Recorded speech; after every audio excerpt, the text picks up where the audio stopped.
This presentation looks into the real-world problems of stresses in society and how people deal with them.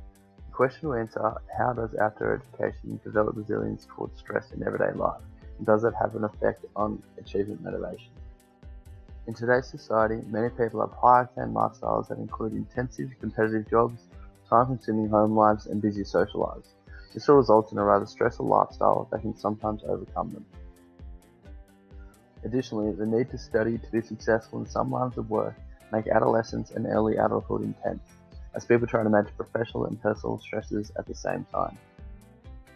If a major additional stressor comes into someone's life, such as a death in their family or a loss of an important job, people need the skills to be able to manage the repercussions.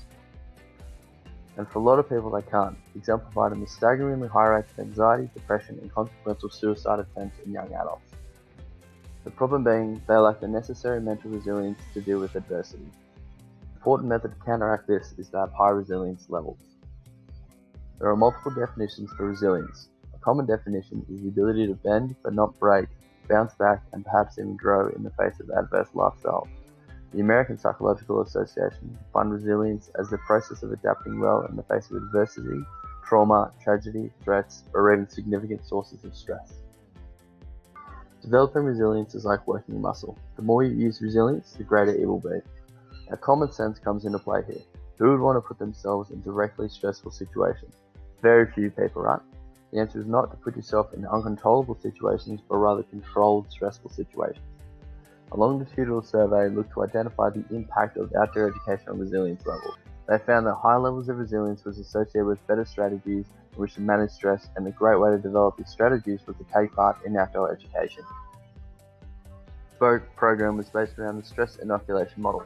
This model is basically made up of three parts: cognitive preparation, skill acquisition, and rehearsal. Focusing on this model, it essentially tells us to prepare ourselves for stressful events.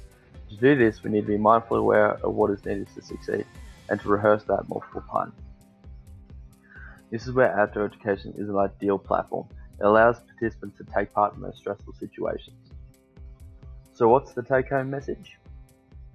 The take-home message is that we need to develop our resilience levels. A great way to do this is to take part in outdoor education classes. Not only does it provide greater resilience, but it also gives amazing health benefits.